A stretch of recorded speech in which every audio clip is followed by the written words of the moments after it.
용퇴, 쇄신, 물갈이 이런 말이 들리는 걸 보니 선거철이 다가오는 게 실감나죠. 과거 총선에서도 여야 모두 30% 안팎의 인적 쇄신을 거쳐왔지만 국민이 큰 변화를 느끼기엔 부족하다는 평가가 나옵니다. 왜 그런지 이대건 기자가 보도합니다.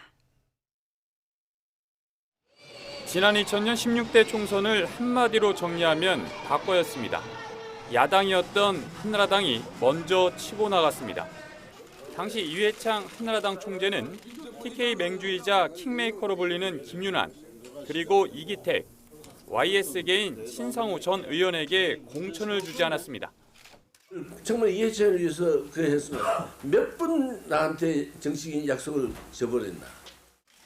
이때 한나라당은 오세훈, 원희룡, 임태희 등 새로운 인물들을 끌어들였습니다. 여당이었던 새천년 민주당도 만만치 않았습니다. 현역 의원들을 30% 가까이 바꿔 정치 신인들로 채웠습니다. 현 민주당 원내대표인 이인영, 전 대통령 비서실장인 임종석, 그리고 민주당 중진인 우상호 등이 이때 여의도로 들어왔습니다. 저도 미력이나마 개혁 세력의 한 사람으로서 힘을 보태야 된다고 생각했습니다. 김대중 전 대통령이 쇄신에 힘을 실은 결과입니다. 특히 16대 총선을 앞두고 정치권 스스로가 아닌 여의도 밖에서 불지핀 총선 시민연대의 낙천 낙선 운동은 여야 모두의 인적 쇄신의 바람을 일으켰습니다. 내년 총선도 예외는 아닐 겁니다. 누가 먼저 얼마나 많이 바뀌느냐를 놓고 이미 민주당과 한국당의 경쟁이 시작됐습니다.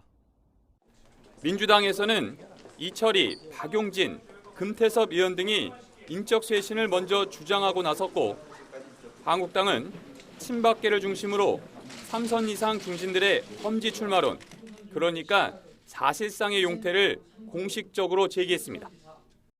최소한 우리 당에서 20, 30대의 국회의원이 20명만 넘으면 정말 그네들을 제대로 대변하고 대표할 수 있을 거라고 생각합니다.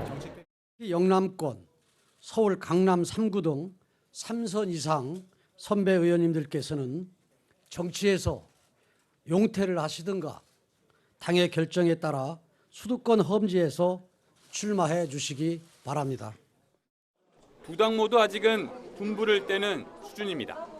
내년 총선 전에 인적 쇄신에만 머물러서는 안 된다는 점도 모를 리가 없습니다.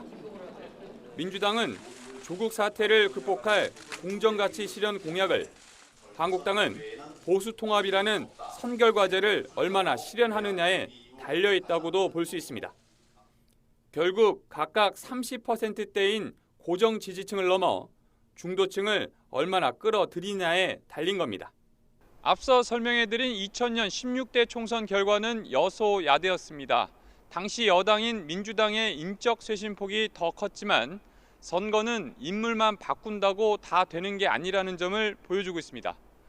YTN 이다운입니다.